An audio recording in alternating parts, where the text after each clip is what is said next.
Hi everyone, trust you all are doing well. So in this one, this is going to be a little bit of a short one because I want to add a little notification pop-up. So if the person is actually following somebody like this, again, you successfully followed Dr. Da-da-da. And if you unfollow, you're going to get a message again to successfully unfollow. Okay, so this one for people that might want to add a little bit of notification or some extra functionality.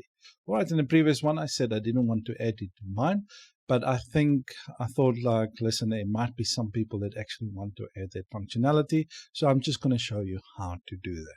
All right, so enough of that. So let's quickly do that. All right, so in our code editor, we can open our follow controller like this.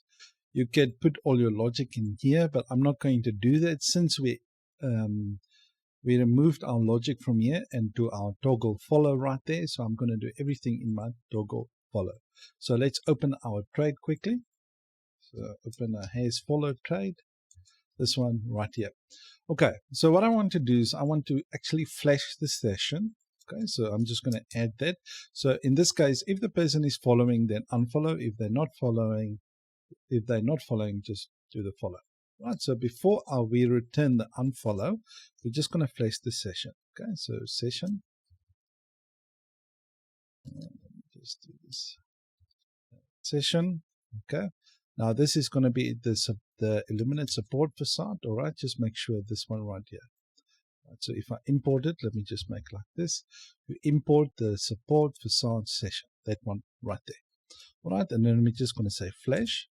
Okay, and then we're going to flash it with a success message, and then we can say with double quotes. Okay, the reason for that is because we want to bring in the username right here. Okay, so if we do single quotes, it will treat everything inside it as a string, but if we do it with double quotes, it can treat actually the variable as a variable. But you will see why.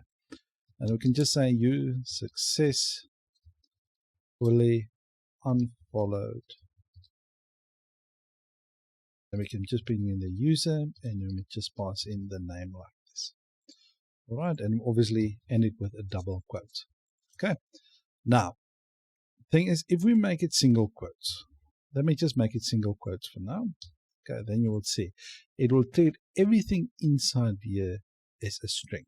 Okay, you can even see it doesn't change the color right there. But if we do it with double quotes, it will treat the variable as a variable. Okay, so let me just bring in this whole session right there. And just before we return the following, we can just say you successfully followed, and then obviously the username right there. Okay, so that's the two things. That's the only two changes you need to bring in. You bring in the one for the follow and the one for the unfollow. Okay, so let's see if it works. So if I refresh the browser and I click follow, as you can see, you successfully followed. Okay, so let's see now database. If we refresh, you will see it was added right there. The Dr. Caden was added right there as well.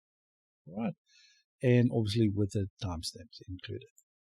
Okay, so if I unfollow, we get the notification, and if we go to the database, you will see it's removed from there as well.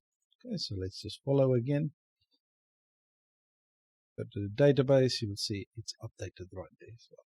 All right, so yes, just that short one for the people that might want to add the little notification there, just for a better user experience. Either or works very well. All right, thank you guys. This will just be this short one. Thank you guys for watching. I'll see you in the next one. Goodbye.